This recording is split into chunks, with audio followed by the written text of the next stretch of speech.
Ladies and gentlemen, welcome for 8th launch of the year from the Guyana Space Center, the second with Soyuz. For today's mission, Soyuz is set to deliver 2 Galileo satellites manufactured by OHB System into a circular medium Earth orbit at an altitude of 23,522 kilometers and inclined at 57 degrees above the equator. Soyuz is scheduled to lift off this evening at 11 hours 8 minutes local time. From liftoff until separation, the elapsed time will be approximately 3 hours and 48 minutes. Both satellites will be released simultaneously. Following the launches of 2 other Galileo satellites and of Copernicus Sentinel-2A by Soyuz and Vega respectively, this mission is the third of the year to be performed by Arianespace for the European Union. In both cases, mission integration was made in the framework of a contract signed with the European Space Agency, responsible for Galileo and Copernicus space segments. Arianespace is thus very grateful to the European Commission and European Space Agency for their continuous trust in our launch systems. It is a source of great pride for us to provide European governments and institutions with independent access to space thanks to our launch vehicle family. But our 12th Soyuz to be launched from French Guiana is now being readied for liftoff, so enjoy the show.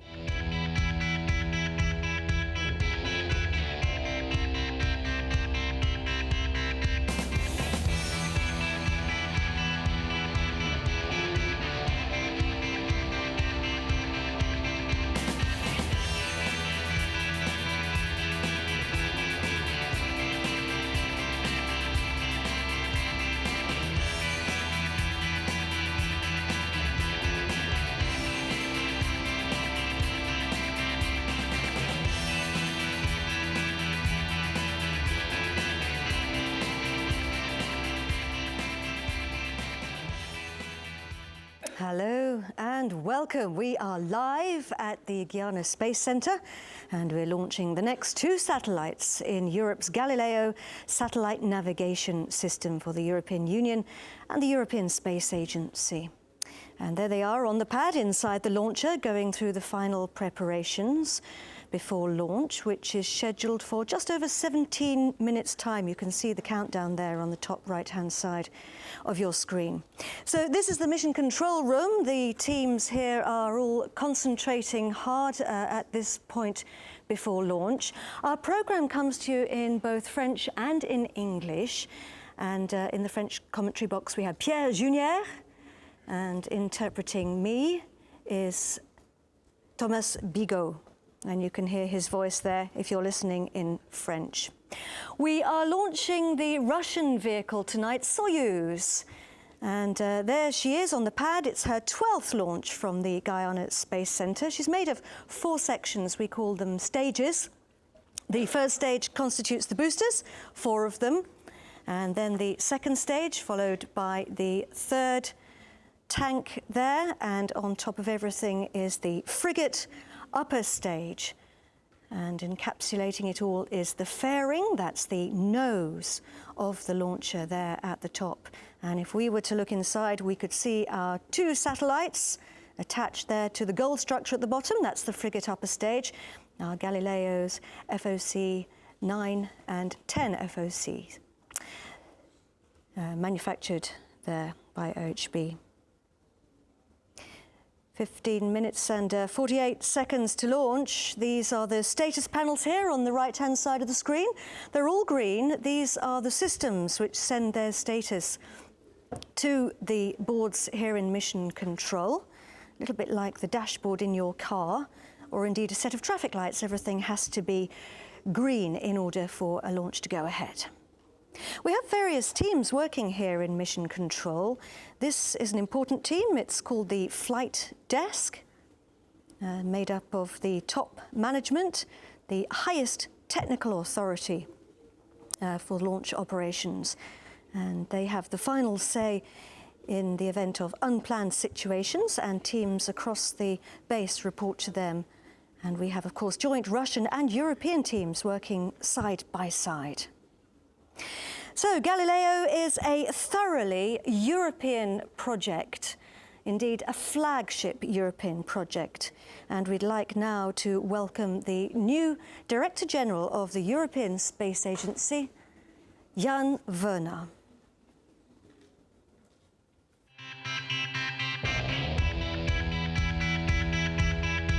Good evening, bonsoir und guten Abend. I'm very happy as the new Director General of ESA to be able to see together with you the launch of the 2 satellites of Galileo number 9 and 10.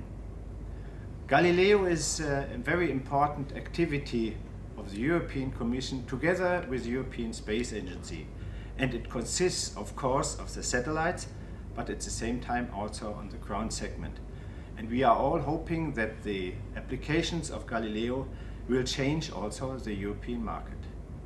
Galileo is a European activity and therefore it's very important for industry, but also for the European citizens. But with today's launch, it's not the end of Galileo. There will be more launches of this series, and what we need at the same time, we need a development of the future. We need to explore new possibilities of navigational systems, and therefore we will also develop new satellites in the future.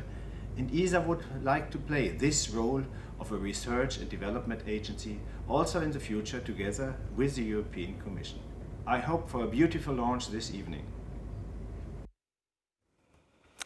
So that was the new Director General of the European Space Agency, and I'm delighted that joining me here in the Mission Control Centre is the Director of Navigation, Didier Febvre. Didier, thank you very much indeed for coming down to chat with us.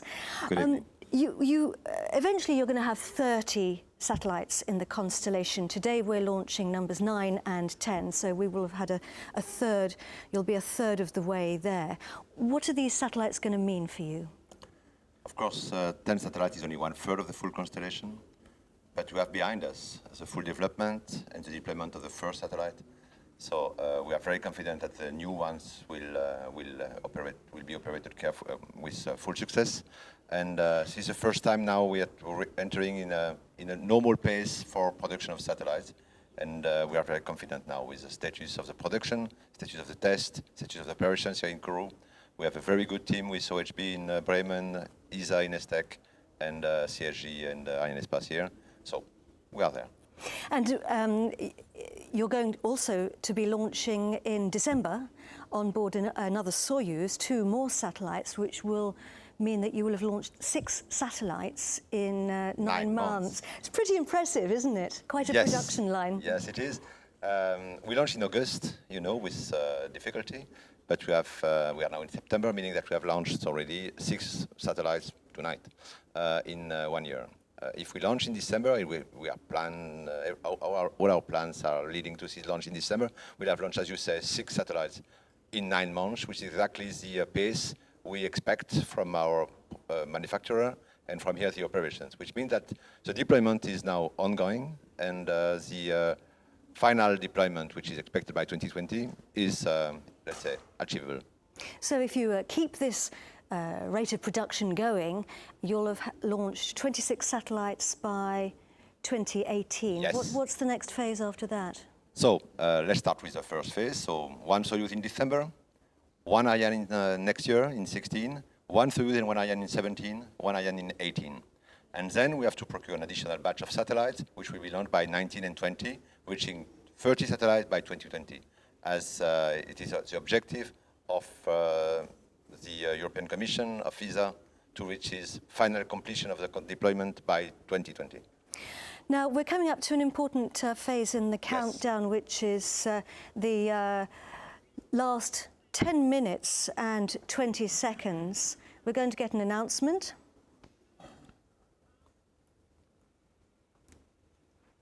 Top. Début de la séquence finale lanceur.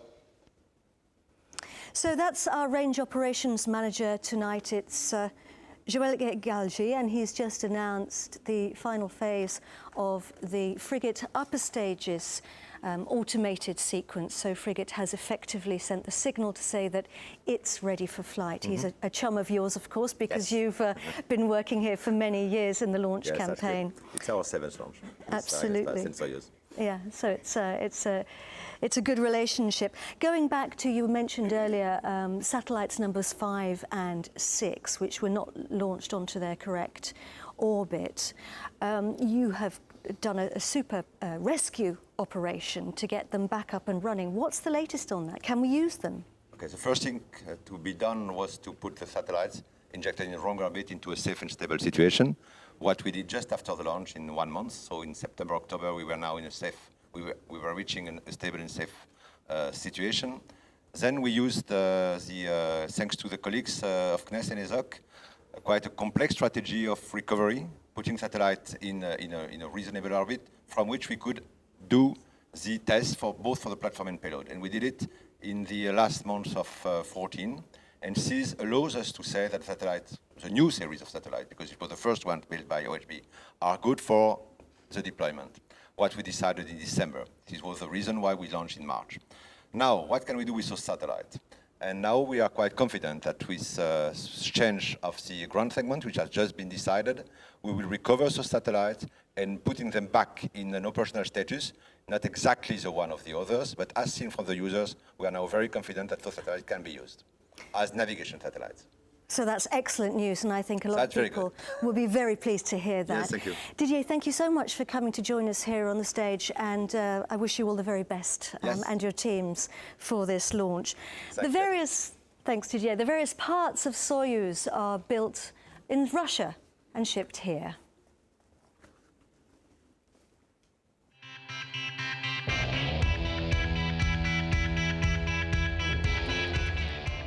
Operations started in the Launch Vehicle Integration Building, the MIC, where the first 3 stages were assembled horizontally, starting with the 4 boosters, which were strapped to the 2nd stage, followed by integration of the 3rd stage.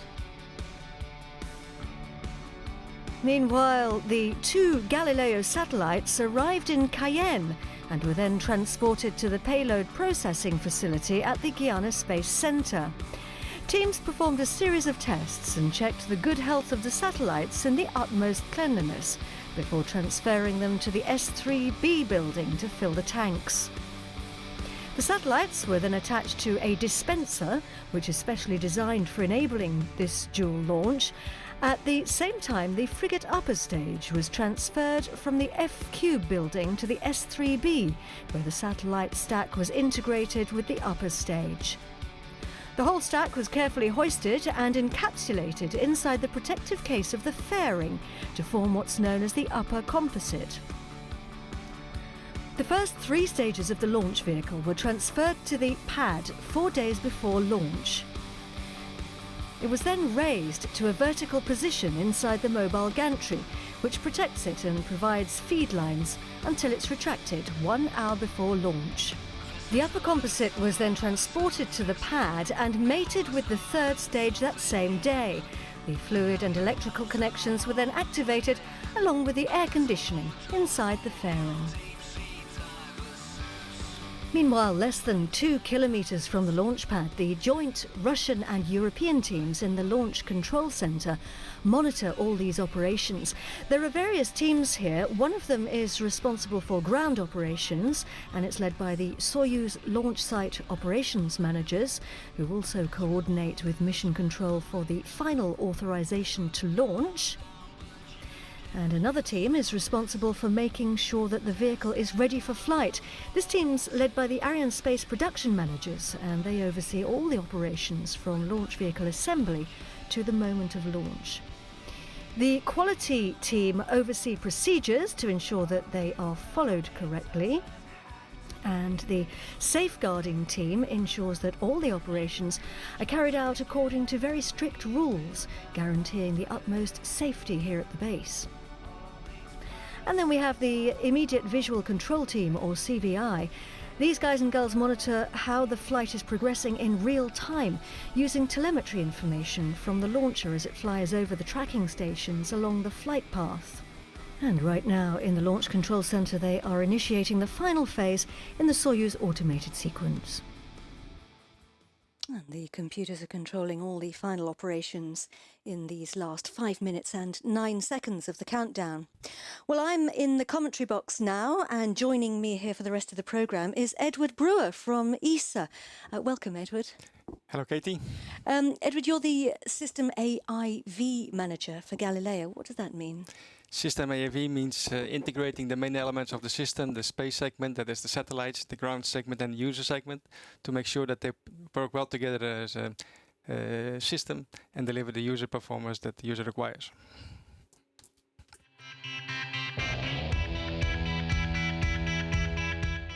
As people love figures, I will provide you some. So, in the night at 2 hours, 8 minutes and 10 seconds, the liftoff will take place.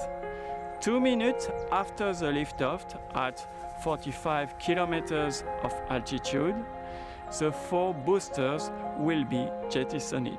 At 5 minutes after the liftoff, at 150 kilometers of altitude, the second stage will be separated.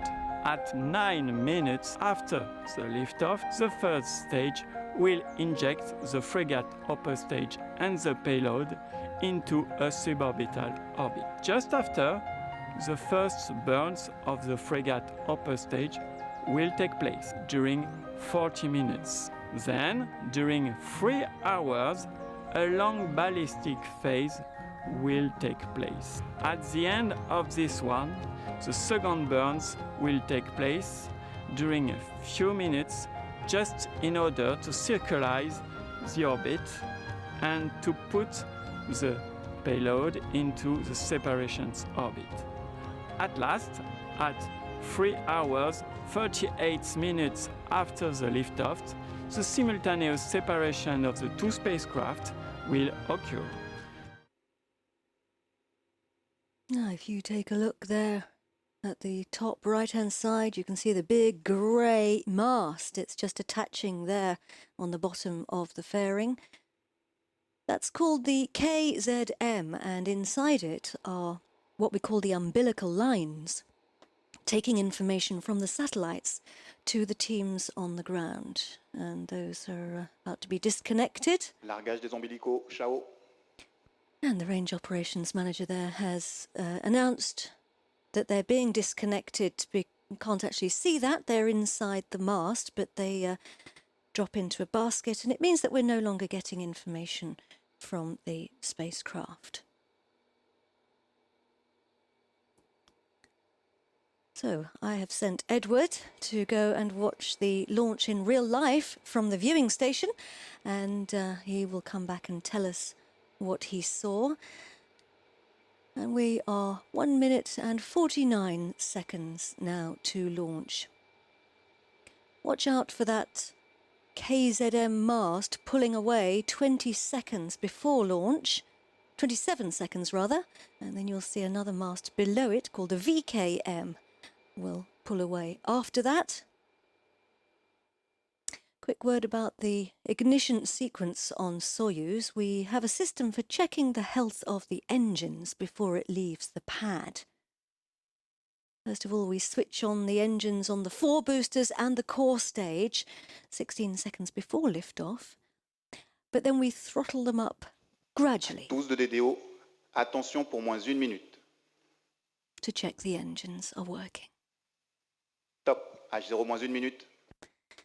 We are 1 minute to launch. We're orbiting the 9th and 10th satellites in Galileo, Europe's global satellite navigation system for the European Union and the European Space Agency. Our very best wishes to all the teams for the launch, and also to the industrial consortium led by OHB, and to everyone in the ground stations. Good luck. Largage du KZM.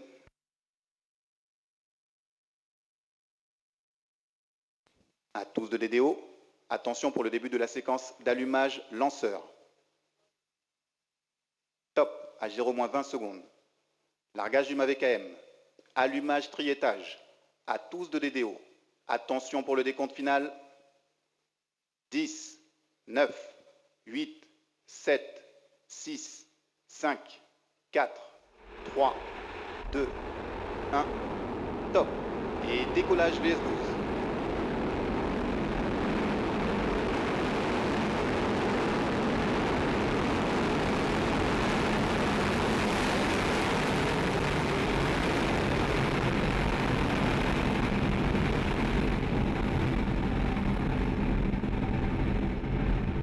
Les paramètres du système de commande du lanceur sont nominaux.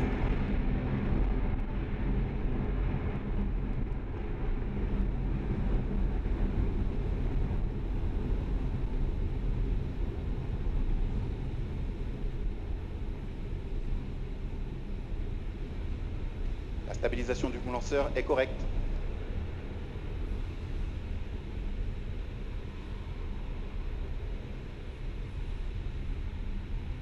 And there she goes, the 12th Soyuz to lift off from this pad here sont nominales. at the Guyana Space Center, lighting up the night sky.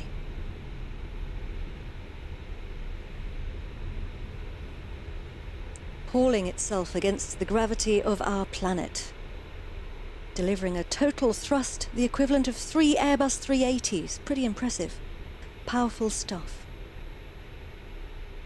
Le vol est nominal. Les paramètres de structure du lanceur sont nominaux. He's telling us that everything's normal and going according to plan. Right now the boosters are doing all the work. They give us a short boost to get us away from Earth. They're delivering 80% of that thrust right now. Look at the bottom of the Les paramètres screen. propulsifs sont conformes à l'attendu. He's saying everything's going as expected. Down at the bottom, the altitude on the bottom left is 38 kilometers above the Earth. The distance is the distance from the pad, if you were to draw a line. And we can see those boosters falling Les away paramètres à there. bord sont normaux. You might have just noticed 4 dots. Séparation des blocs BVGD. And there we get some images from a previous launch when we had cameras on top of the launch vehicle on Soyuz. See how those boosters twist and turn as they fall back to Earth. It's all part of the plan. So we're now burning the La main... stabilisation du lanceur suite à séparation est correcte. He says that everything's correct after the separation. So we're burning the main core stage. It's called the Block A in the business, and that burns for just under 5 minutes. A word about the confirmations that we're getting from Joël Egalji. You can see him there on the right-hand side of the screen. We get the actual confirmations slightly after the milestones occurred, sometimes Le déroulement du vol est conforme à l'attendu. because information has to go via Moscow. So we see the key moments as they're scheduled to happen, and it sometimes takes a little bit of time for that information to get to us. So, Edward's just come back into the commentary box. So how did that feel, watching your Tous les paramètres à bord sont satellites? normaux. It was incredible, Katie. I have the adrenaline up to my head. It was a beautiful view. The sky was completely clear, and I could even see the separation of the boosters happening above us. It was, I've been working on this program now since 13 years, and to see this way beautifully the rocket going up is an amazing experience. And now we're Séparation des deux losing demi-coiffes. the fairing, which we don't need anymore because we are out of the dense part of the atmosphere, so there's no friction. And we can see your satellites for the first time. What are we looking at? Indeed, the golden structure you see is the frigate upper stage, Conforme à l'attendu. which later on will deliver the satellites from the lower orbit in which the Soyuz will bring it to the higher orbit. You see also the very well now the satellites with the where you see the black circle in the middle is the navigation antenna. La propulsion du bloc A est conforme à l'attendu. The antenna above that is the search and rescue antenna, and on the side you see very well the solar arrays, which of course now are folded up, and later on we'll need to deploy. And they will open up just like a butterfly Indeed. coming out of its cocoon. And in the middle you see the dispenser to which the satellites are attached. And here we have the scheduled moment when we Début des opérations au profit du bloc I. when we ignite the third stage and separate the second stage. And there you see the lattice work structure that attaches those, or is Allumage between bloc those I, extinction bloc A et séparation. two stages being jettisoned. So, Largage de la section arrière. so this is your 7th launch on board Soyuz for the Galileo constellation. And this was the launch 5.5 minutes ago. Lifting off from the pad here on the Bonne edge stabilisation du lanceur suite à séparation.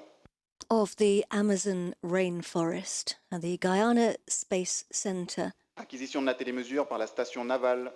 He's announcing that we have now received the signal at the SNA tracking station with the naval boat.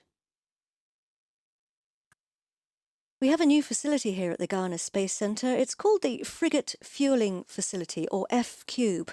This mission's the first time we've used it.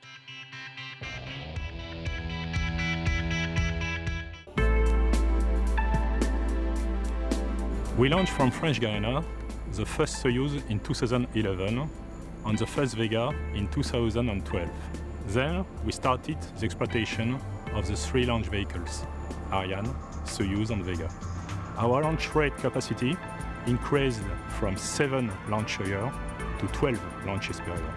We had the last point to solve, which was the capacity of filling operation, as Soyuz upper stage, frigate, was filled with propellant in S3B, facility nominally dedicated to the spacecraft.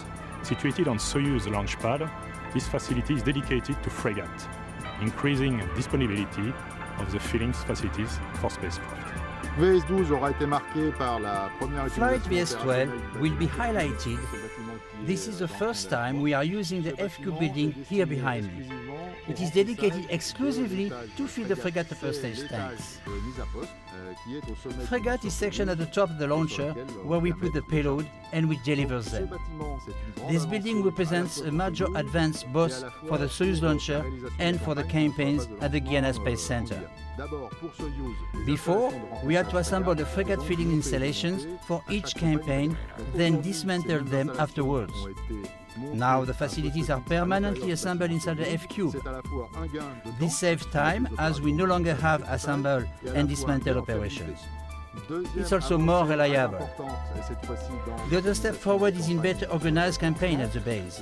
Frigate is no longer fueled in the S3B building, so EPCU is now available for longer for filling the satellites. We have obtained more flexibility for payload preparation, and we have more productivity, giving place for the requirements of this year's order book. This facility was built in only 17 months and was qualified in 1 month. Planning and budget were strictly respected, showing the professionalism of all companies involved, mostly from French Guiana.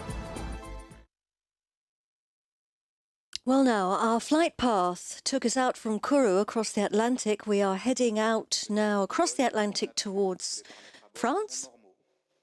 We travel across Europe, Russia, down over Southeast Asia towards Australia, which is where we will start the process of separating our satellites. Now, we're tracking the launcher using ground stations as she flies over. It's called telemetry, and Soyuz sends signals which tell us how the flight is progressing.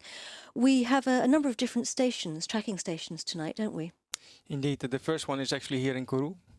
Then the next one is a boat in the Atlantic Ocean, so a boat. We had the signal earlier.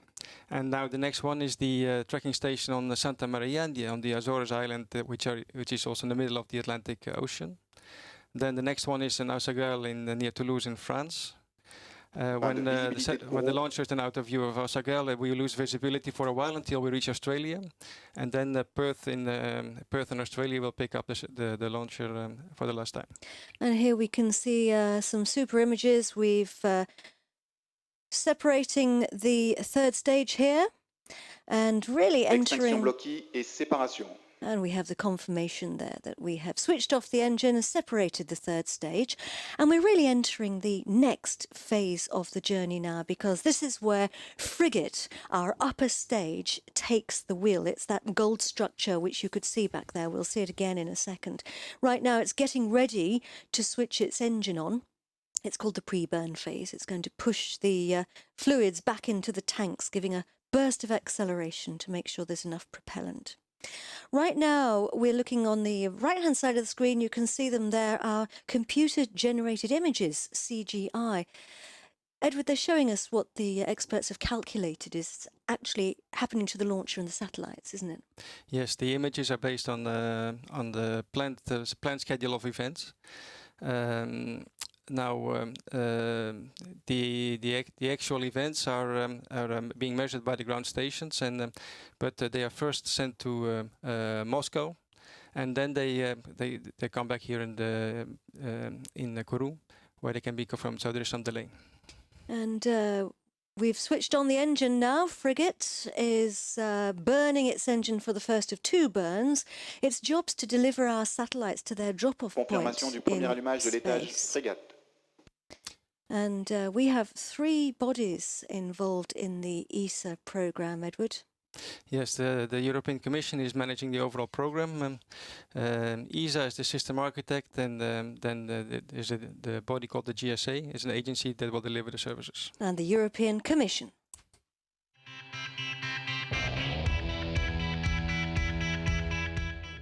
Ladies and gentlemen, 6 months ago, I confirmed the commitment of the Commission to make the satellite navigation program Galileo a tangible reality.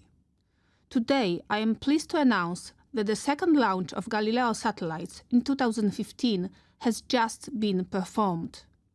1/3 of the Galileo constellation is now in space.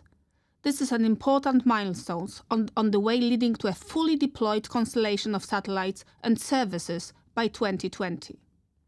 I am proud to say that this has been achieved thanks to the fruitful combination of a clear European political commitment with Europe's state-of-the-art technology and engineering expertise. I want to thank here all who contributed to this success, notably the project teams of our space industry, of the European Space Agency, of the French National Space Agency in Kourou, and of my Directorate General at the European Commission. Thank you for your attention. Now we can see that we're picking up the signal at the next tracking station that Edward told us about, the Santa Maria tracking station in the Azores in the middle of the Atlantic. It's also known as Montes das Flores, which is Hill of Flowers in Portuguese. The Galileo program, Edward, it started over 10 years ago. What's happened over that time? A lot. We launched first in 2005 and 2008 from Baikonur in Kazakhstan, the 2 Jove experimental satellites. Then we had in 2011 and 2012 we had the launches of the IOV satellites, the in-orbit validation satellites, and these satellites were used to demonstrate that the system works. And now we're in the FOC, the final full operational capability satellites.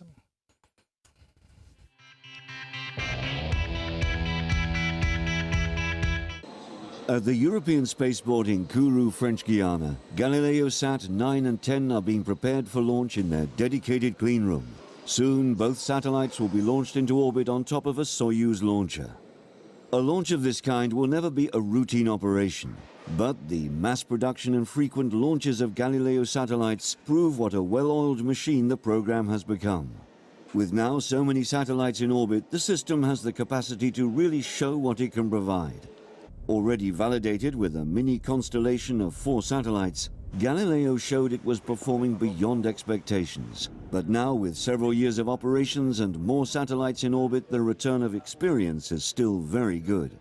We have a good return of experience of the ground and space segment elements we have deployed so far. So we are very confident for the future. We have to carry on deploying the remaining elements of satellites and ground elements. And we are confident in order to reach for next year a capability which will allow actually the program to start providing the first services.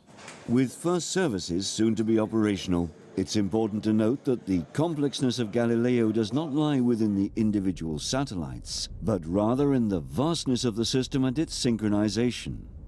Galileo is indeed comprised of a constellation of satellites associated with a huge ground segment, a network of stations deployed around the Earth and designed to manage the satellites and to check the positioning signals. With so many stations worldwide, this network is surely one of the most sophisticated systems ever built by Europe. However, as in space, operations on the ground are now becoming mature. The ground segment of Galileo is deployed worldwide. We have 2 main control centers in Europe and a network of ground stations deployed all over the world. The ground segment is fairly complete. We are currently deploying the main elements of redundancy, mainly in the control centers, in order to have full backup capability and to achieve the robustness which is necessary for the operations. Now, with the ground segment almost completed and the constellation partly built, the challenge for Europe is to continue the deployment and keep on launching more and more satellites like Galileo Sat-9 and 10. Europe will also have to show that the system can deliver the services expected in 2016, with half of the satellites up and running.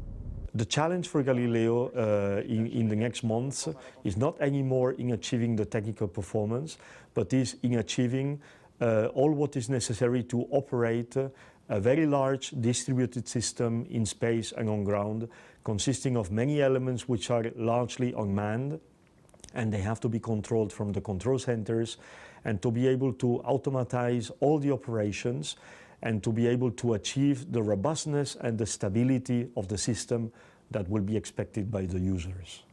The Galileo system will reach its full operational capability when there are no less than 24 satellites and 6 as backup, circulating Earth in 3 orbits at an altitude of 23,222 kilometers.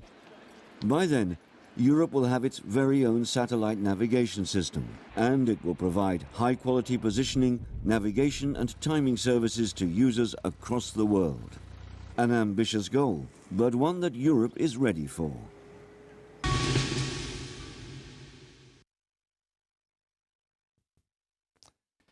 So Katie, as Javier Benedicto, our project manager, has explained, in 2013 in the in-orbit validation phase we showed that the system worked. And now the emphasis is really on making sure that the system is stable and is able to maintain operations stable in order for it to allow to enter servers and to be used by the user community, because of course we all would like in the end to be able to use Galileo on our mobile phones and navigation devices. Absolutely, and it's incredible when you think that only 10 years ago, when this was first conceived, the idea of us having navigation on our mobile phones was well, very novel, to say the least. The organisation which will implement the services for Galileo is called GSA. They've developed some new receivers.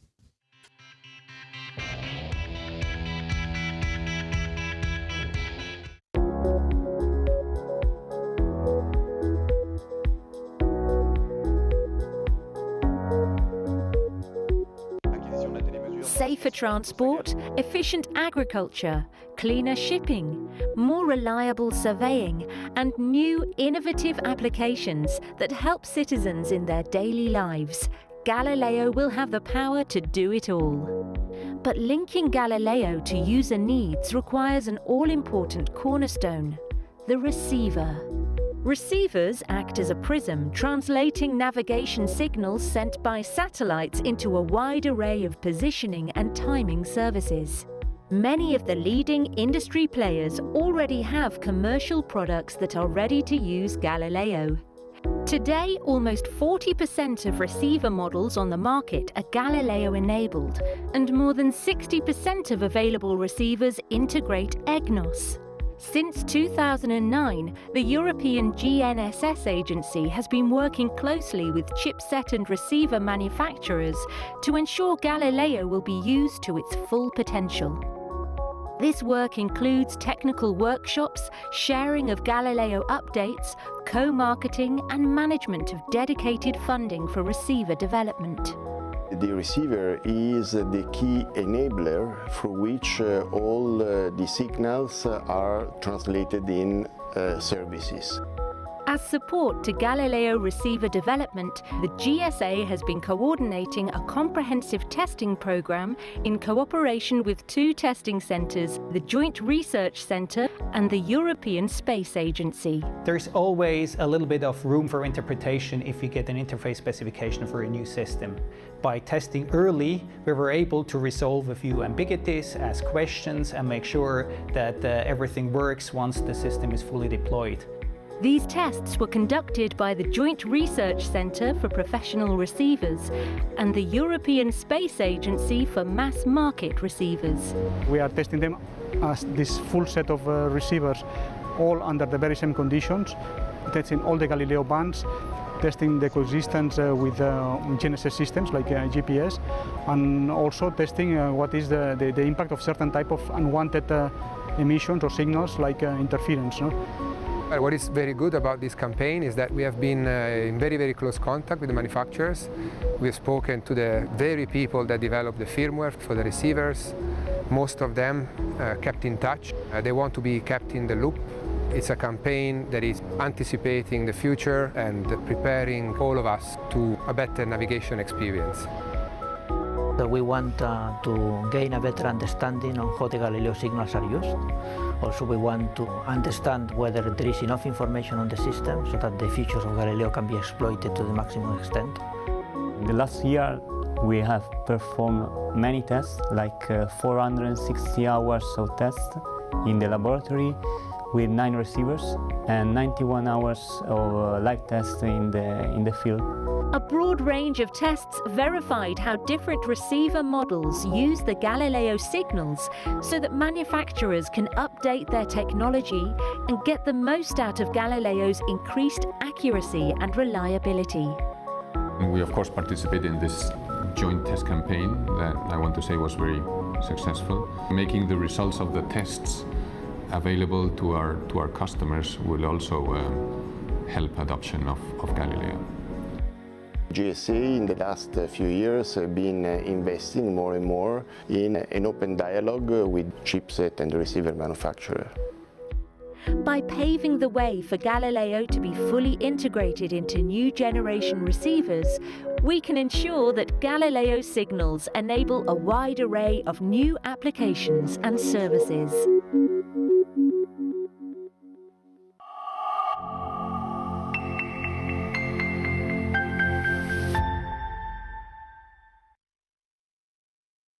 So, Katie, this activity that is currently being conducted at the Joint Research Centre in Italy and at ESTEC in the Netherlands to demonstrate that Galileo can work well with the main chipsets that are in the mobile phones today is fundamental for the rapid introduction of Galileo to use. And so it's a very important activity. Yeah.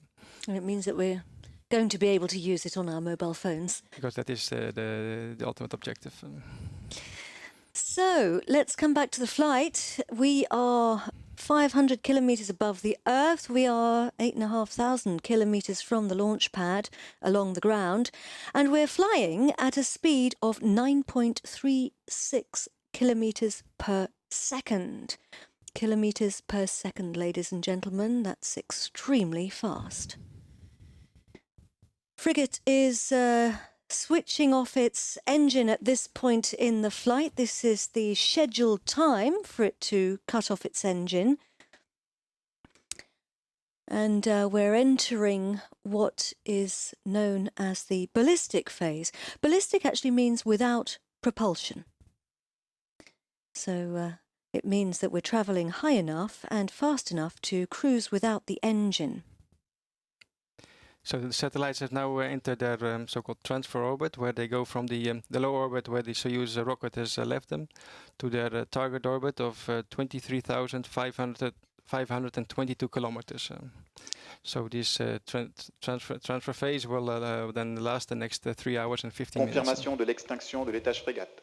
So Joël Egalji has confirmed to us that the frigate upper stage has indeed switched off its engine, and we are in, as you were saying there, Edward, a ballistic phase that lasts 3 hours and 14 minutes.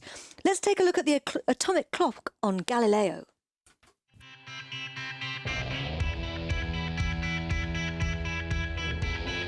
Although from a distance the Galileo constellation may look like a molecule with electron satellites and the Earth as its core, this atomic comparison only really comes into its own when one considers what lies at the heart of Galileo, the measurement of time.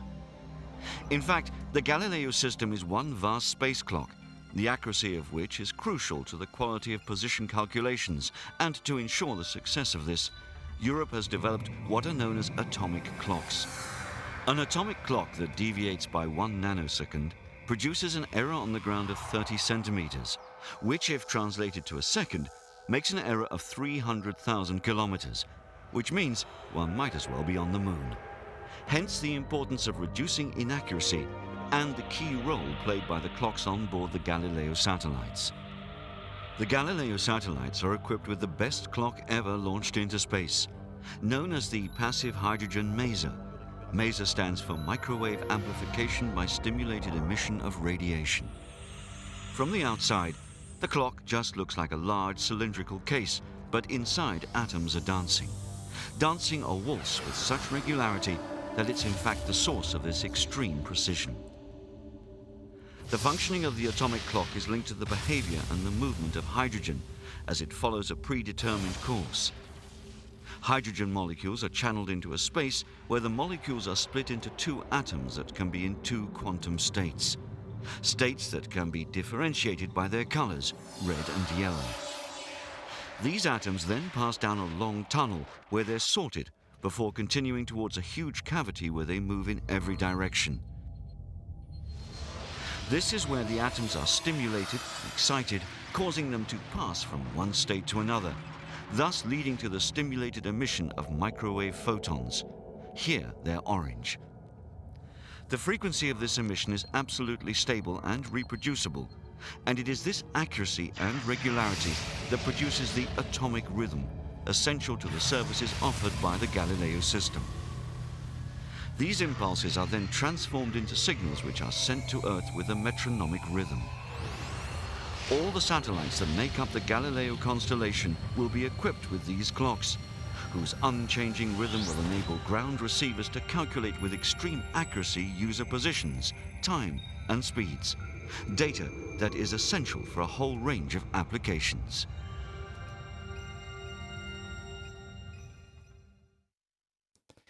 So, Katie, these atomic clocks are really the heart of the system. They are the key enabler of the system, and they are based on on development activities that were started at ESA ESTEC in combination with European industry in the 1990s. And thanks to this, we are now today able to deploy a constellation with atomic clocks with excellent performance. Remarkable technology, and incredible really to think how dependent now we all are on such accurate and precise timing. And if you look at the right-hand side of the screen at the top there, you can see we are really climbing into space. Just to remind everybody, the frigate upper stage is the gold structure there. And we're now going to hear from the prime contractor, OHB, who are leading the industrial consortium.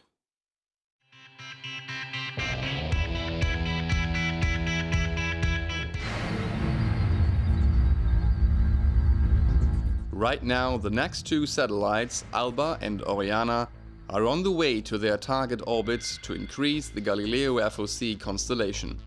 OHB is prime for the FOC phase under ESA contract and responsible for 22 satellites for the time being. The modular and flexible design allows a cadence of 1 pair every 3 months and a maximum of flexibility in AIT with quality standards according to ESA rules. The first 2 FOC satellites were launched in August last year, followed by Adam and Anastasia in March 2015. By now, all satellites have an excellent in-orbit performance. OHB is proud of contributing to the European Satellite Navigation System, which will produce a multitude of useful applications. In parallel to the successful delivery of our FOC fleet, OHB is already actively working on the development of the next generation of navigation satellites for Europe. Find out more about OHB as a leading space systems company in Europe on ohb.de. Galileo FOC, satellites by OHB.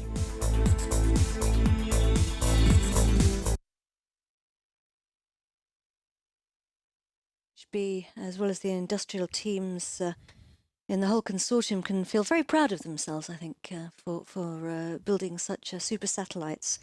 Edward, we are in the barbecue phase, we call it. We are actually rotating as if on a spit. Indeed, and this is intended to ensure homogeneity of the thermal conditions around the satellites. The objective is to keep the temperature even across the satellites, because of course on the one side there's the sun, and on the other side there is the cold space. So you're either very, very hot or very, very cold when you're in space. Not a very nice place to be, quite a hostile environment, and it's all been very carefully planned to keep things nice and even. So we crossed the Atlantic, we headed out over Northern Europe and Russia, and we are heading down over Southeast Asia towards Australia. What happens when we get there? Then when we get close to Australia, we'll check in with the tracking station in Perth. So as I said, it will take about 3 hours to get there. And we'll take a break in our programme shortly, and we'll be coming back to you as we get ready, as Frigate gets ready to switch its engine back on. And just to recap, we are now 31.5 minutes into the flight. We are flying above the Earth at 1,800 kilometres above the Earth. We lifted off from the pad 31 minutes ago. It was a perfect launch, and we were very lucky because it was a beautiful night sky, clear with no clouds. So we had a super view of the launcher as it flew overhead. We're now in a coasting phase. The upper stage will switch its engine on in just over 3 hours' time. We are going to take a break, and we are going to come back to you just before Frigate switches on its engine. We'll see you shortly. Top. Et décollage VS12.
Hello again and welcome back. You join us live at the Guyana Space Centre, and we are orbiting Europe's 9th and 10th satellites in the Galileo navigation constellation. We are 3 hours and 34 minutes into the flight, coming up to 35 minutes into the flight. We're shortly going to start the process of releasing our satellites onto their orbit. I'm Katie Haswell, and joining me is Edward Brewer from ESA. Edward is a navigation expert and also works on the Galileo program. Edward, just for anyone who's just joining us, where are we in the flight? What's been happening so far? So, good morning. Currently, the Fregat upper stage is in the so-called the ballistic phase, which is a phase where the Fregat is coasting without engine. And we're going to take a little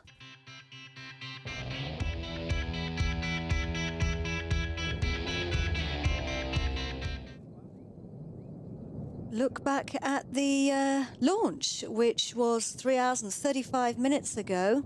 We lifted off from the pad at 2:08 in the morning Universal Time on board the Russian launcher Soyuz. You watched it, Edward. You went out onto the viewing deck and saw it with your own eyes. And indeed, it was a very impressive sight. As I said before, I've been working on this program now for the last 13 years, and it was a very emotional moment to see for the first time the satellites being launched, and it was a beautiful sight. The sky was completely clear, and I saw it coming overhead. And it is amazing how it lights up the night sky. The boosters fell away about 2 minutes roughly into the launch, followed by the fairing, that's the nose of the vehicle, to reveal the 2 satellites. There you can see them. The second and third stages burned for nearly 10 minutes. And then after that, the frigate upper stage, can you see it there, the gold structure? Switched its engine on, and that was the first burn, which lasted for 13 minutes. There you can see it switching on. Then it closed its engine down, and as you were saying, Edward, it's been coasting now for 3 hours and 15 minutes, the ballistic phase. During that time, we've been rotating as if on a spit, the barbecue phase. Indeed. So we're tracking this phase using telemetry, using the ground station in Perth in Australia. But what about for the satellites? So currently, after the satellites will have been released from the Fregat upper stage. We have 3 stations that can receive the signals. The nominal stations are in Dongerah in Australia and the Kerguelen in the Indian Ocean. And then we have a backup station in Hartebeeshoek in South Africa. So currently we are waiting for a confirmation of that the transmitter on board of the satellites will have been switched on, and that they're in good health. So we have here the scheduled second frigate ignition. Frigate is in the process of switching its engine back on again. And just to remind you, it takes us sometimes a little bit of time to get the information and the confirmations of the various milestones during this flight, because the information has to go via Moscow, because of course Soyuz is a Russian vehicle, and our range operations manager there is Joel Egalji. You can see him on the right hand side of your screen, and he's the one who calls out all the confirmations as they happen and when he gets the information. Just talk us through the bottom of the screen. What are we looking at here? So currently the Fregat upper stage is at 23,555 kilometers. So this is basically the altitude in which the satellites will be released. So it's getting ready to start the process of releasing the satellites. Yeah. And just to talk folk through, anyone who hasn't joined us before, the distance is the distance from the pad if you were drawing a line along the ground.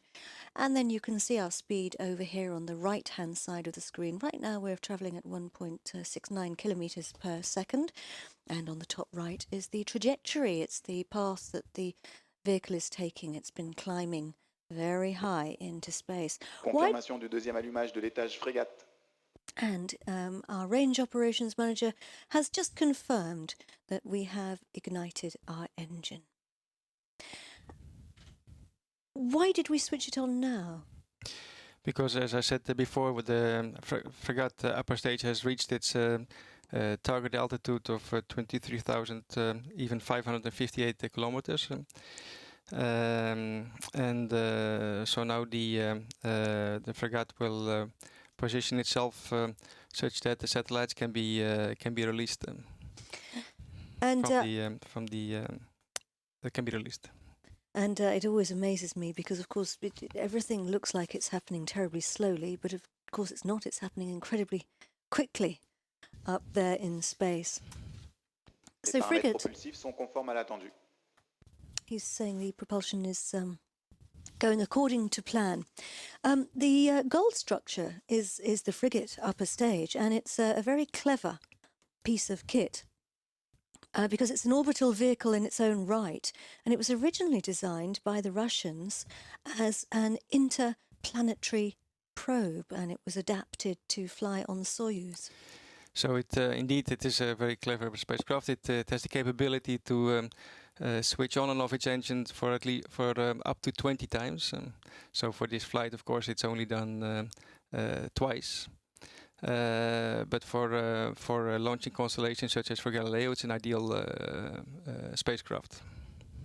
And of course, it's excuse me, gives us an awful lot of flexibility because it means that frigate can take its passengers pretty well anywhere they need to go. You can see our flight path there. We took off from the launch base in Gallio, well, in Kourou. Gallio was the tracking station that tracked us. Then we picked up the signal in the middle of the sea on a boat. Then in the Azores at the tracking station in Santa Maria. We flew out across Europe and Southeast Asia, now over Australia. So it's also impressive that over Les paramètres à bord sont normaux. Everything's normal, he says. That in just over 3 hours, the frigate has travelled 23,000 kilometers. From the frigate has been released at 200 kilometers by Soyuz, and now it's at 23,000 kilometers. So it's quite impressive. Incredible, isn't it? In 3 hours, climbing high into space. So we're coming up to the point where frigate will switch its engine off. And there we are at the scheduled cut-off time here. La séquence d'allumage est conforme à l'attendu. So we're going into the next scheduled ballistic phase. Of course, ballistic means that we're travelling without the engine.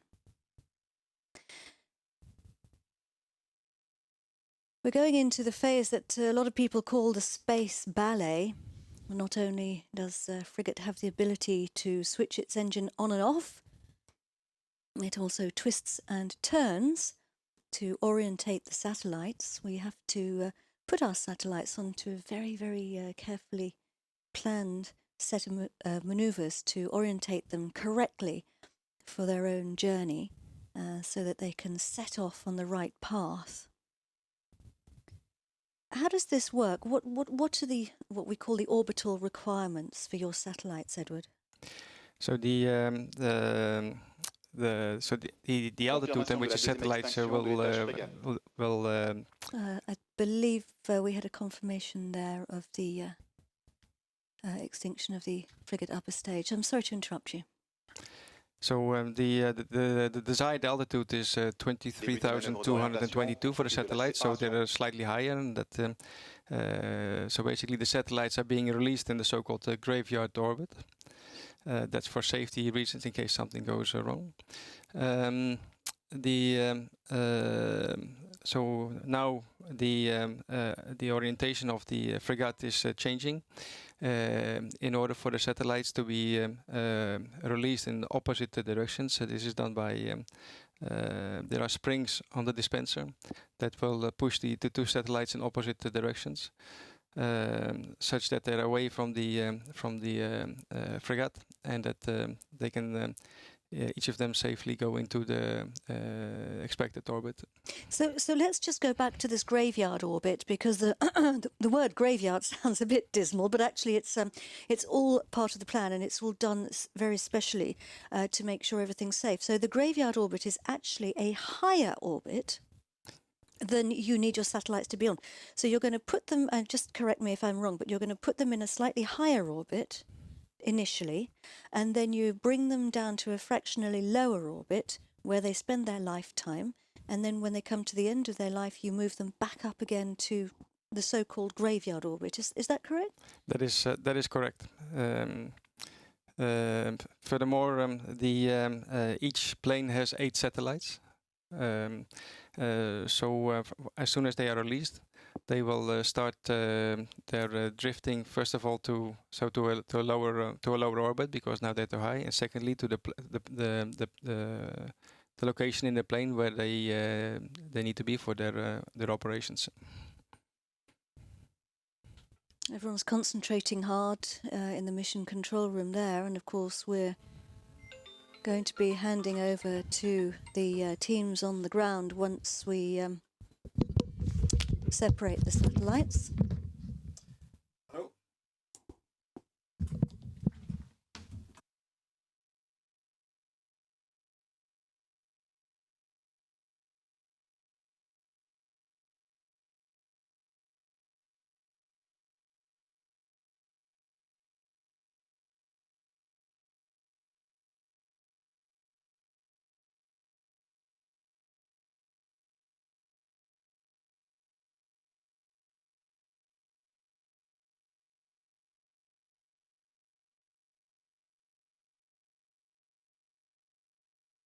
So we're just waiting now for the process to continue. We are 3 hours and 47 minutes into the flight,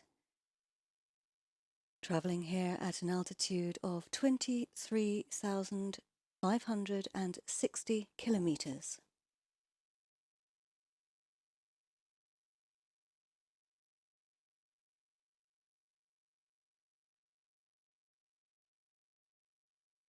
Our distance from the pad, 15,261 kilometers. And our speed, picked up speed, we are now flying at 2.65 kilometers per second. Earlier we were flying at 9 kilometers per second.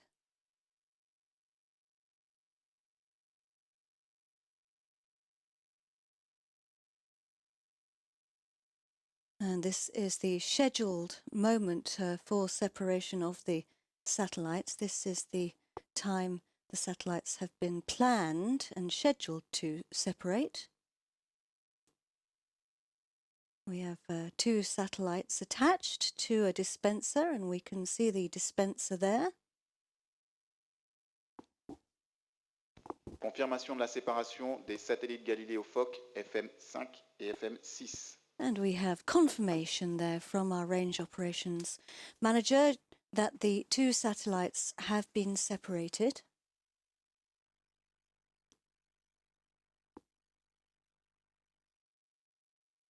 And there Didier Fèvre, who we were talking with earlier, and Javier Benedicto from ESA, from the navigation team. They've been working very hard on this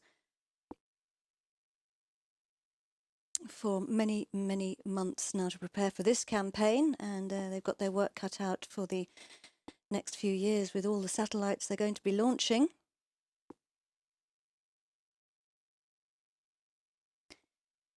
So what happens now? We've separated the satellites, we've had that confirmation. What's the next phase for the satellites themselves, Edward? Well, before you tell us, let's just look back at this super replay.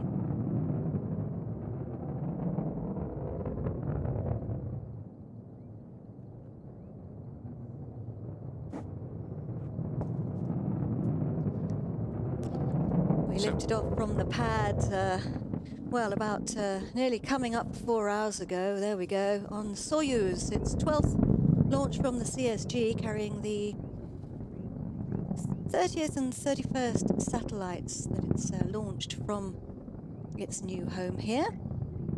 It was a very nice launch. We were very lucky because it was a clear sky. Edward even managed to see the boosters separating with your naked eye.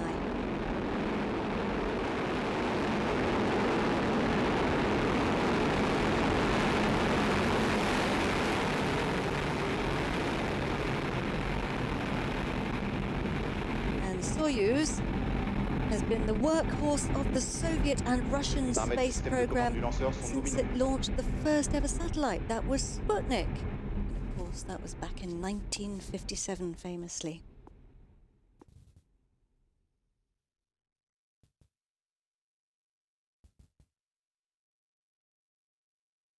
Blazing a trail across the night sky, Edward, your satellites on top of the Soyuz launcher, now in space, nearly 4 hours later.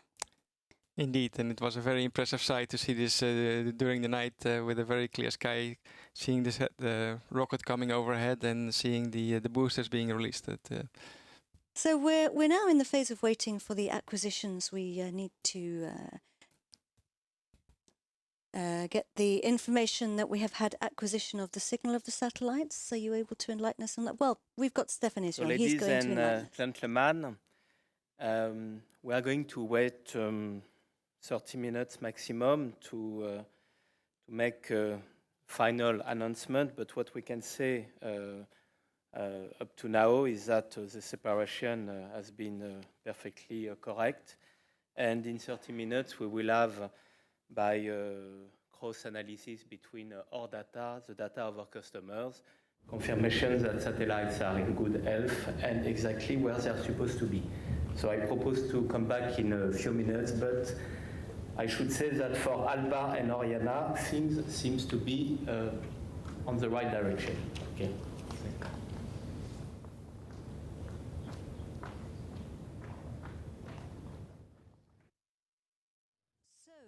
Everything seems to be looking good and going according to plan. We can see some smiling faces there from your colleagues, Edward. Yeah, so the stations in Dongara in Australia and on Kerguelen in the Indian Ocean have picked up the signals from both spacecraft. So both spacecraft have at least it seems to survive the launch, and they have given the first sign of good health. So just talk us through those signals. So this is incredibly important, the first signal. It's a sort of calling home, isn't it? The satellites have both sent us a little ping and said, hello, we're here and we're alive. Is that right? That is correct, and this is a very good and comforting already first part of the information that is going to come now in the next couple of minutes. And what does that information give us? That initial first ping, that first acquisition. So it basically means that the satellites are alive, and that so that it has power, that it's able to transmit information. Now the next thing that will happen is that an initialization sequence is starting, where that will lead to the deployment of the solar arrays. And this is now a very intense and critical part of the launch for us. We will see if the satellites have successfully gone through the launch, and if they manage to deploy the solar arrays, which is quite a fundamental issue. See people on the phones there.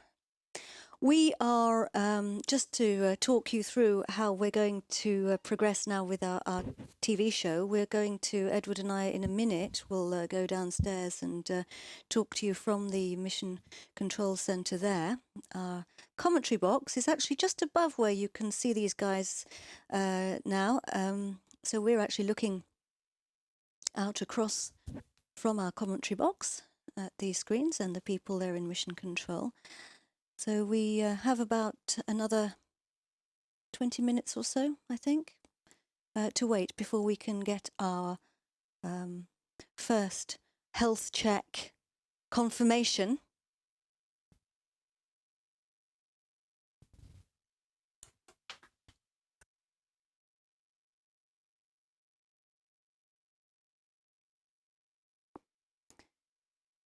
This early phase is known as LEOPS, isn't it? Which means launch and early operations.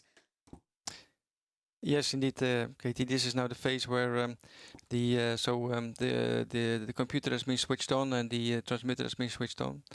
Now the next step is to switch on the attitude and orbit control system of the satellite, because at the end of now the satellite is working autonomously without the ground, and is switching on the most critical parts of the satellite by itself. So it's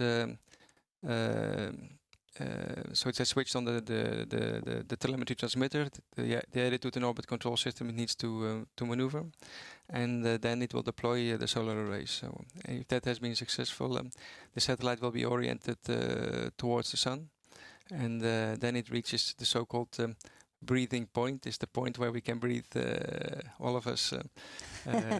What does that mean, breathing point?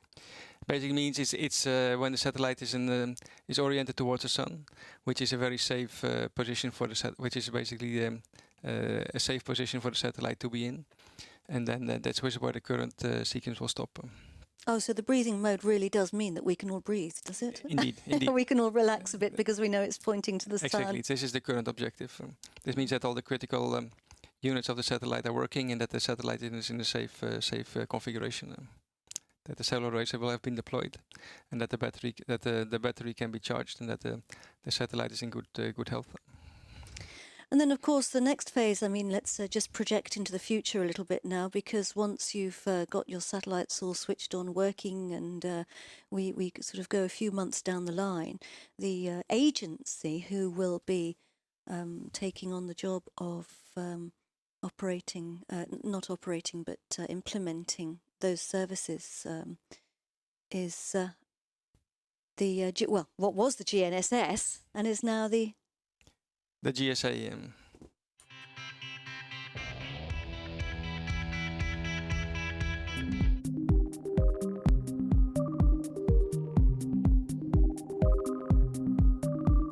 What do a farmer driving his tractor, the captain of a large cargo ship manoeuvring in port, an environmental expert surveying forests, a truck driver transporting hazardous goods, and a banker trading commodities have in common? They all rely on satellite navigation. Satellite navigation goes far beyond guiding us to our destination in our cars. It allows farmers to use less fertilizer, ships to navigate safely, operators to run road networks, local authorities to manage infrastructure, power grids to access the extremely precise timing needed to manage lines, bankers to timestamp operations, and it even enables efficient wildlife protection. Europe contributes to making positioning more accurate, reliable and available through its 2 state-of-the-art satellite navigation programs. EGNOS, the European Geostationary Navigation Overlay Service, is Europe's first concrete venture into satellite navigation. Its geostationary satellites and network of ground stations increases the accuracy of existing satellite positioning signals, like GPS, while providing a crucial integrity message, informing users in the event of signal problems. Galileo is Europe's independent global satellite navigation system. It will provide highly accurate, reliable global positioning under civilian control. The fully deployed system will consist of 30 satellites and associated ground infrastructure and will be interoperable with GPS.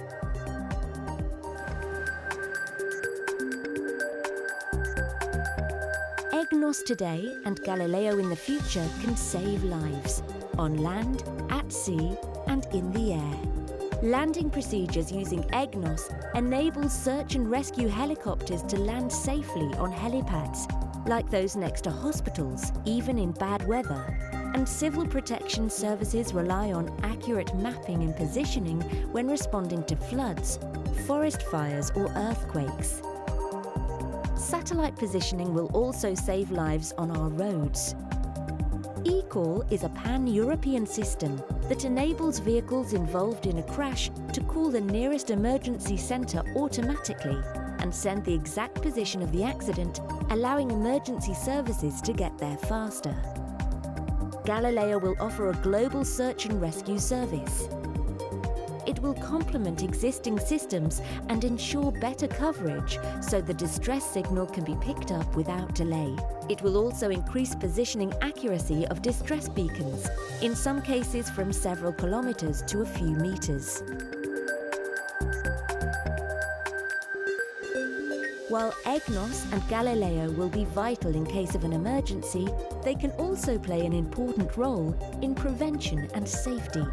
Aircraft use EGNOS to make safe, precision approaches to smaller airports and helipads, even with bad visibility. And trucks transporting hazardous goods can be permanently tracked, so we always know where they are. Advanced driver assistance systems will combine sensor and satellite information, including Galileo data, to help drivers avoid accidents or warn of obstacles ahead. The maritime sector was one of the early adopters of satellite systems, and EGNOS and Galileo make navigation more precise and safer.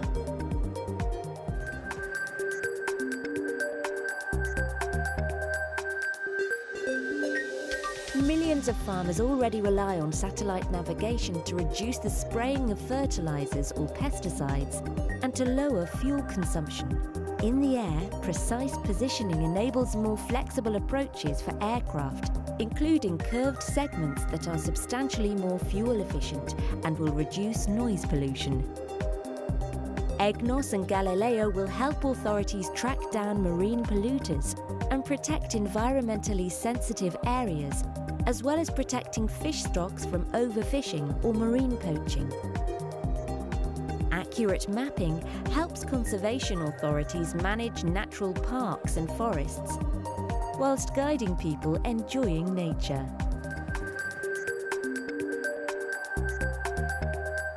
Knowing exactly where you are at any given time can improve quality of life.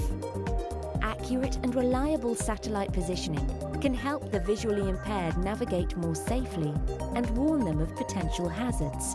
And smartphones will use Galileo to power a range of applications. EGNOS and Galileo will enable improved air traffic management and access to airports, which means less delays, diversions or cancellations. While road and rail management systems relying on satellite positioning will help manage traffic to get you to where you are going faster.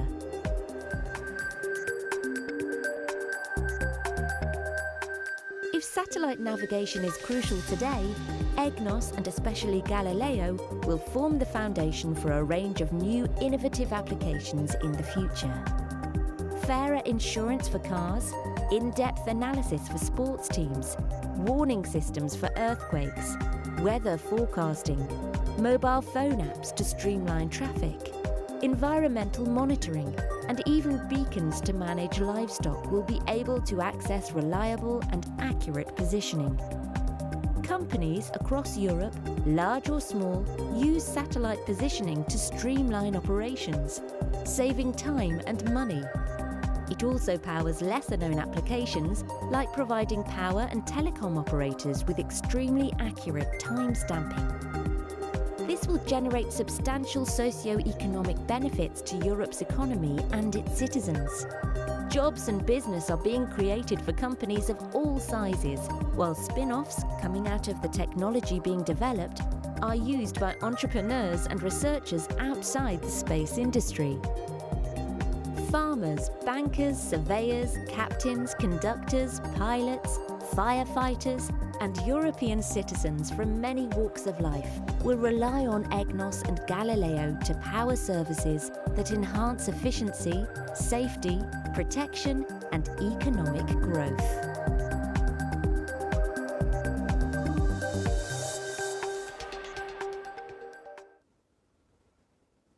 So many wonderful services. It's hard to imagine how we ever survived without navigation. So, Edward and I have come down now to the heart of the Mission Control Centre. We're just standing in front of the fishbowl here. Your colleagues working back there, Edward. Just going to have a quick recap for anyone who might be joining us, just to explain where we're at. We separated the satellites about 20 minutes ago, and we got our first acquisition of signals. We got our 2 signals. The satellites called home and said, "Hi, we're alive." Then we've handed them over to the teams on the ground. We are now going through various processes and waiting for the first initial sense of the health check, which we hope roughly to get in about 10 to 15 minutes' time. So, Edward, your colleagues are in there, your teammates. What's happening and what are they doing? So at the moment, my teammates here in the fishbowl are in close contact with the teams of Arianespace that are trying to confirm the orbit at which the satellites have been released, and at the same time they're also in contact with the people in ESOC. By the way, I would like to say hello to all the teams that are currently looking from their breakfast. There's a large team in ESTEC watching us in the Netherlands, and a team in ESOC, and also in the control centers in Oberpfaffenhofen and in Fucino in Italy. So I would like to wish a good morning to everybody, and also the industrial teams that are looking at us. So the ESA satellite technical manager, Jean-Claude Chiarini, is back here, is in the sort of in the middle of all the action, establishing, maintaining contact with the Arianespace teams and the LEOP teams, and so far things are going well. The first step was that the satellite transmitter was the transmitters on both satellites were switched on. So received the confirmation of first satellite health, and so let's just go over now to Jean-Claude. He's just going to give us a bit of an idea of what's happening in this phase.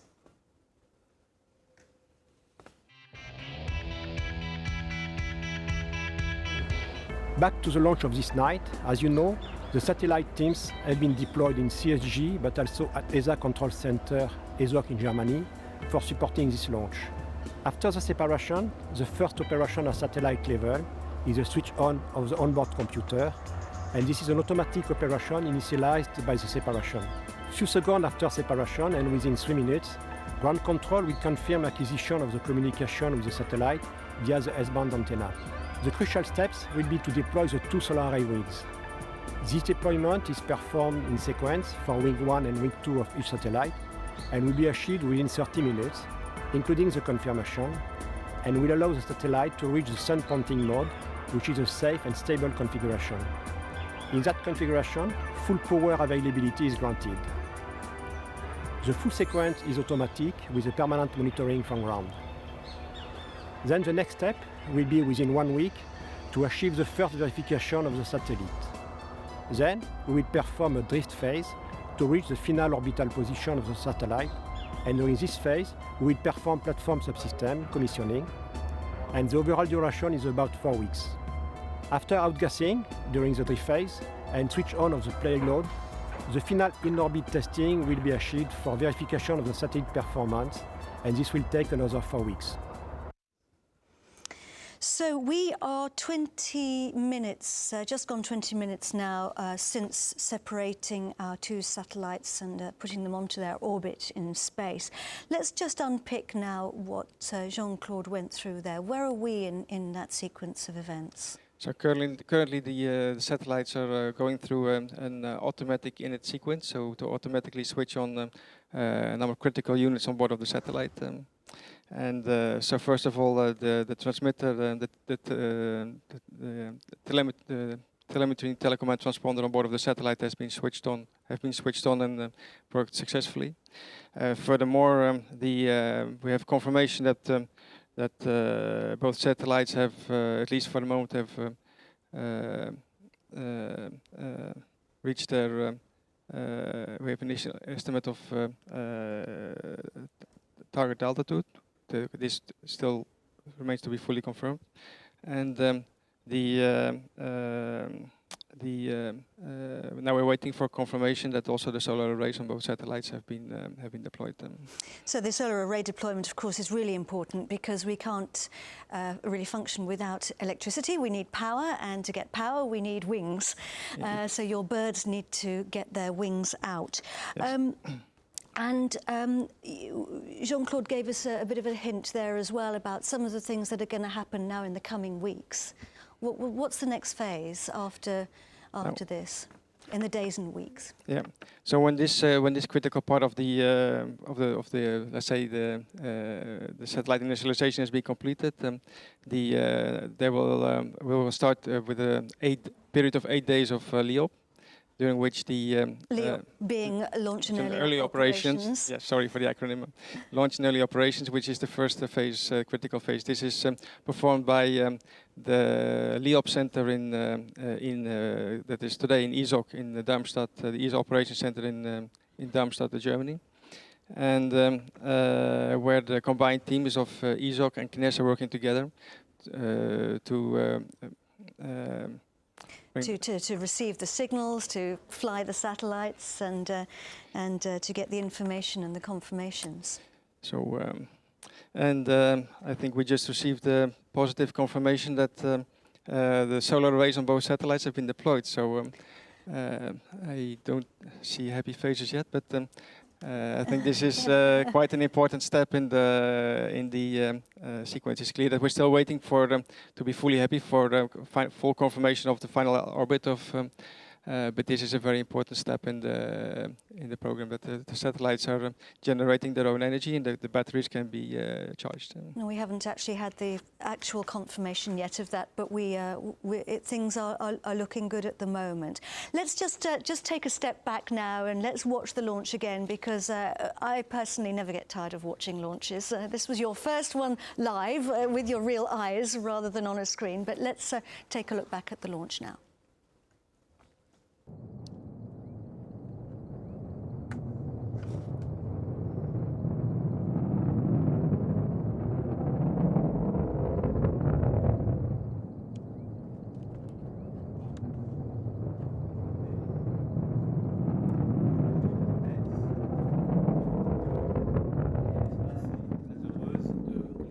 Que la mission de cette nuit a été parfaitement réussie. Alba and Oriana have been safely separated on their targeted medium Earth orbits. The satellites have successfully performed the initial steps of their launch and early orbit phase operations. So tonight it is a success for Galileo.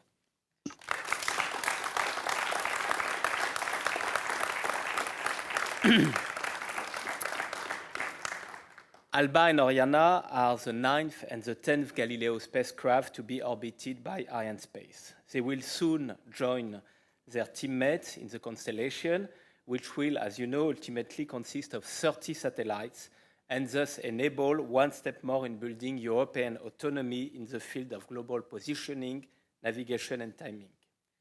As you know, another Soyuz will deliver 2 more satellites by the end of the year. In 2016, it will be Ariane 5 ES with 4 satellites. In 2017 and in 2018, it will be 2 more Ariane 5 and 1 more Soyuz. So all is very clear and all is on track for Galileo. Galileo indeed keeps us busy here in CSG. Arianespace is very proud to be the reference partner of this European flagship space program. I want to express Arianespace's gratitude to the European Commission, to DG GROW, to Commissioner Bieńkowska, and we all know that Commissioner Bieńkowska is the one who has decided this launch sequence. It was last January in Brussels. So I want to thank all EC partners for their continuous trust in Arianespace launch services. And tonight we have with us Matthias Petschke. Matthias, who is the head of the European Satellite Navigation Program and who has always supported the deployment of Galileo with Arianespace.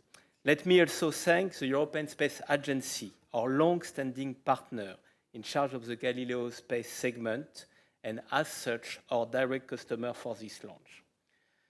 Thanking the European Space Agency, I want for sure to thank Didier Febvre. Didier has just confirmed us that everything was okay for the satellite. And I want to thank Jan Werner. Jan, so this is the first time as DG ESA you are with us in CSG, not the first time in CSG. I think last time was for ATV. But first time as DG, and so you made the right choice. It is a perfect success, and we are very, very happy to welcome you whenever you want to come back here. For sure, I want to congratulate OHB, OHB, which is our partner for the Galileo program. We have with OHB 16 more satellites to deliver together for Galileo. And I want to recall that OHB is also a shareholder of Arianespace, an important shareholder. Tonight is a good example of what is the year 2015 for Arianespace, a year which is very much dedicated to European institutions. Indeed, we have 11 satellites to deliver for European institutions this year, and these satellites address all space applications with navigation tonight, with Galileo, Earth observation, science and technology, meteorology, secured communications. And it is a matter of fact that thanks to our family, we are now fully capable to address all the needs of European institutions and governments. So, ladies and gentlemen, before leaving the floor to our dear customers and partners, I want also to express my gratitude to our Russian partners for their cooperation, starting with the Russian Federal Space Agency, Roscosmos. Roscosmos was represented earlier this evening by its Director General, and it was a great honor for us, Igor Komarov. Igor had to leave because he had to welcome an ISS event in Kazakhstan, but he was with us up to a few hours ago. Congratulations as well to Aircatis Progress, who provided this three-stage vehicle, and Estée Fering, and to NPO Lavochkin, which is the designer of the Fregat upper stage. This is now the 12th launch from the Guyana Space Center with Soyuz. And Soyuz definitely remains a key component of Arianespace offer, both of institutional and commercial markets. I want to thank all our European partners for this launch, CNES, CSG, for sure, for the availability of the basis, all our ground industrialists, which are with us for all our successes, and for sure, Arianespace colleagues. I want to say that Arianespace colleagues have always bet on Soyuz. We have had some issues. We knew that we would overcome these issues, and we knew that we would go for successes. It is now, since the beginning of the year, the second success for Galileo with Soyuz. And last but not least, we know that tonight is the 8th launch of the year. We are now on track for a record year, and we should be in a position to deliver 12 launches this year, one launch per month, which is not so bad. Thank you very much. Thanks a lot.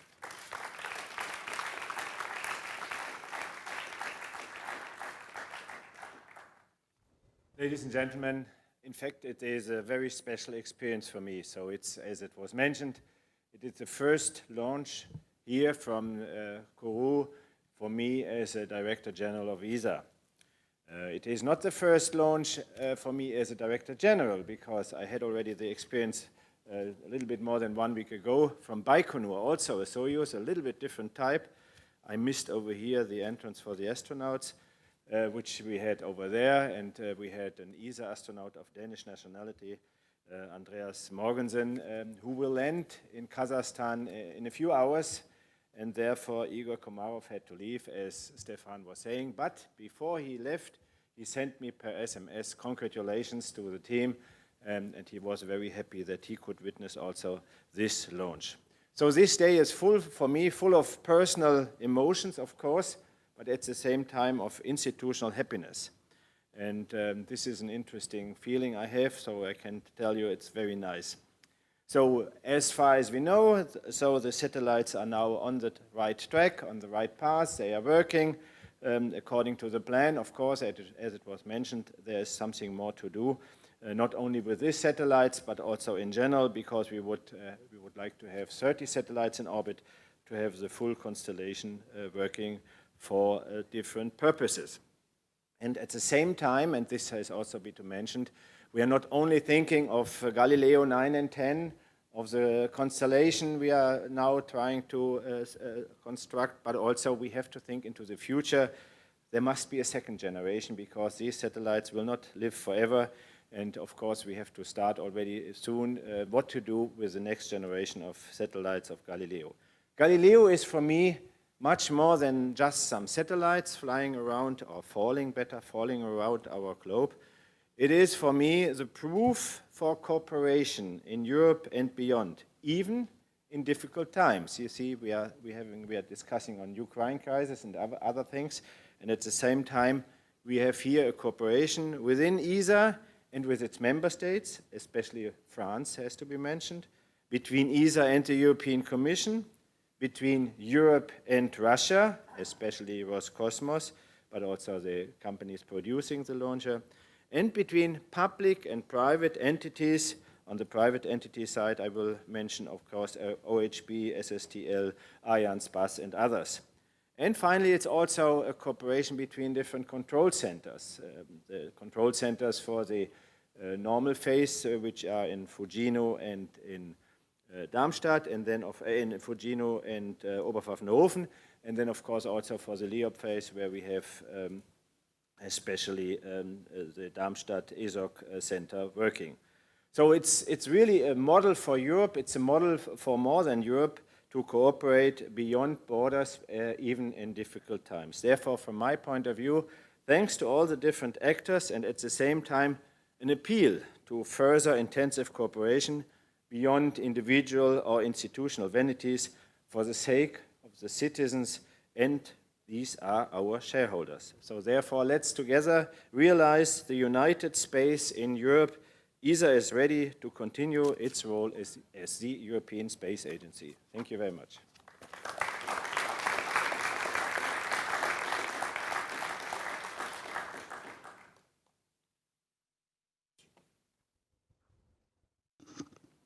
Chers collègues, chers amis de l'espace, friends, de representing the space segment, Arianespace, Galileo friends, it's an important day for us, for our program, which is becoming a reality, step by step, launch after launch, success after success.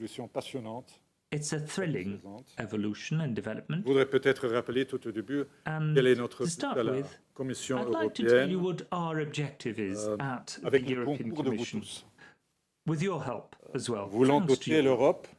Our objective is that we want Europe to be endowed with the first global civilian navigation satellites.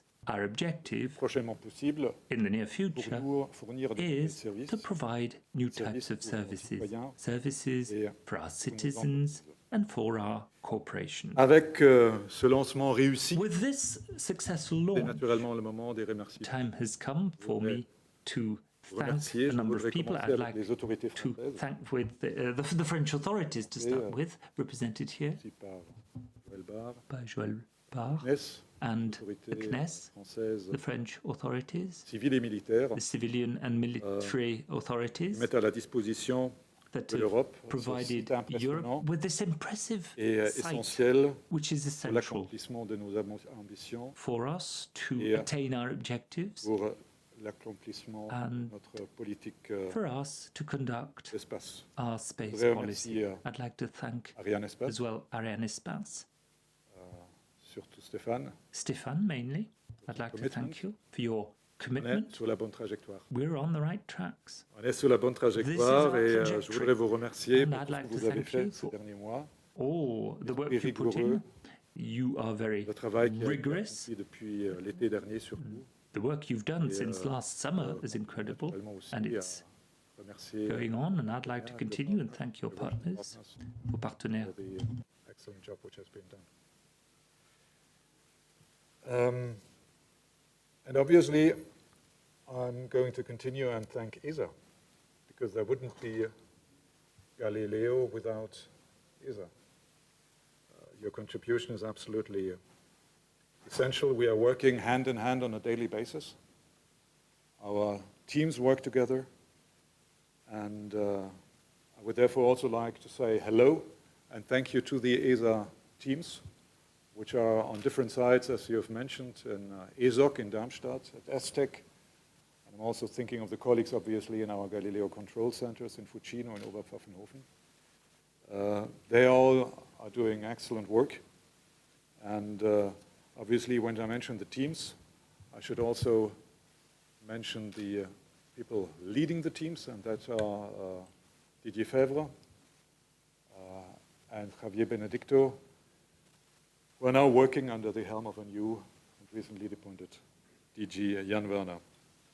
As we are launching satellites, I'm turning to OHB, which has grown with and thanks to Galileo, as you've put it this morning, Mr. Lindenthal. And I would like to thank Mr. Petsch and his team for their excellent work. And obviously also including the colleagues working in the UK for SSTL, because this is actually a joint endeavor. You represent today European industry.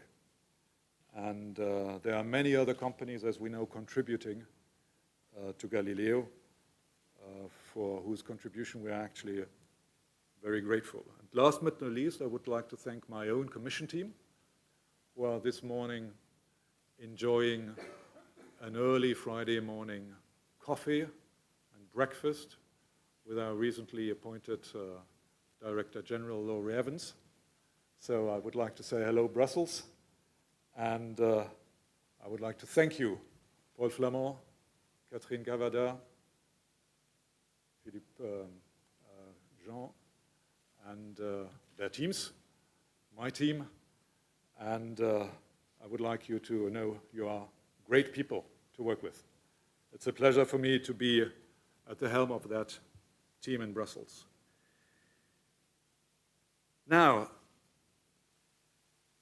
one word about the wider political environment, which has been also mentioned by Jan Werner. I'm thinking of the speech which has been given by my Commission President, Jean-Claude Juncker, only 2 days ago, State of the Union speech, a very critical speech, an important speech and a very critical speech about the state of the Union. And he has tried to encapsulate the current difficulties in an expression. He has talked about a union, a European Union, which is currently not being enough of a union and which is currently not being really enough of Europe. And I think this is very true. But I think it's also true that when it comes to Galileo, it is right to say there is Europe in Galileo and there is union in Galileo, because we actually work very closely together. Galileo is teamwork. Galileo is Europe joining forces.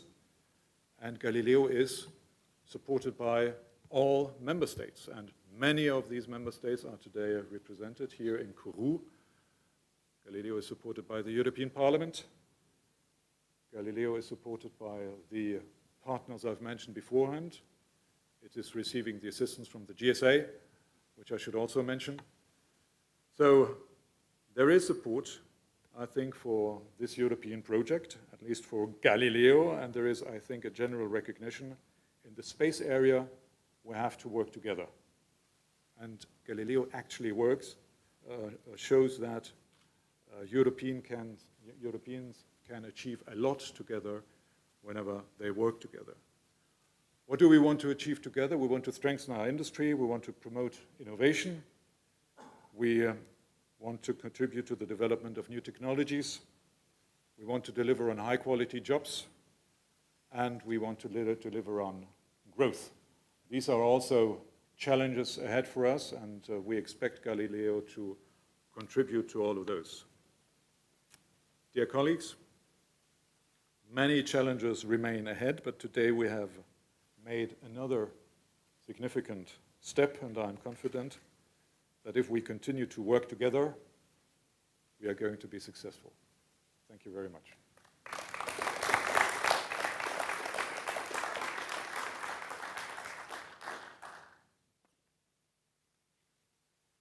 Ladies and gentlemen, good morning. A big success for the European navigation system Galileo, a big success for the contributing industry. So Galileo will be a powerful navigation system for its worldwide users and for a variety of applications. And we as OHB are very glad and proud that we are able to deliver a core element of this worldwide navigation system. I would like to thank our industrial partners, starting with SSTL, but also, as Matthias was mentioning, a huge number of companies, of partners who are contributing to the development and production of this satellite system, of the serial production which we are running. And I would like to thank, first of all, our customers, the European Commission and ESA, for the trust and confidence in OHB and its industrial partners to deliver those powerful satellites for the navigation system. And I would like to say particularly a hello to those colleagues. I know that in Bremen and in Nordwijk, but probably also in Guildford, the colleagues are watching this transmission. And I would like to send my personal thanks to the team, to this achievement that we were contributing to this significant step in the build-up of the constellation. For us, this significant step in the build-up is a strong motivation and inspiration for the upcoming deliveries. The next 2 satellites are already finished and ready for acceptance and can be launched. The other satellites are coming soon in a very tight sequence in the production, assembly, and testing activities. So for us, it is a very strong motivation to contribute to the full constellation build-up. And as Jan Werner was mentioning, the current constellation is the first generation. We are also very motivated and actively supporting the activities in view of a second generation, and will be happy to contribute with our capabilities, with our technological competence, and with the extreme strong motivation of our industrial team. Thank you very much.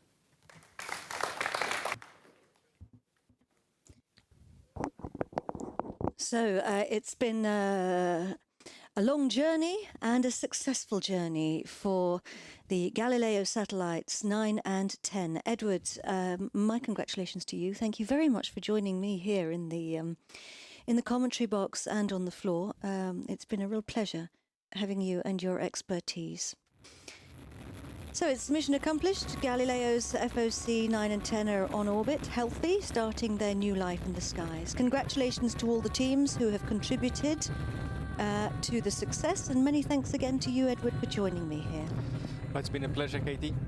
So I give my best wishes to the colleagues that are now in ESOC and also in the ESA produced sites that are starting now the LEOP and commissioning phase of the 2 satellites. So I wish good luck with all the operations that are coming in the next weeks. So it's goodbye from me, Katie Haswell. And from me, Edward Brewer. Goodbye.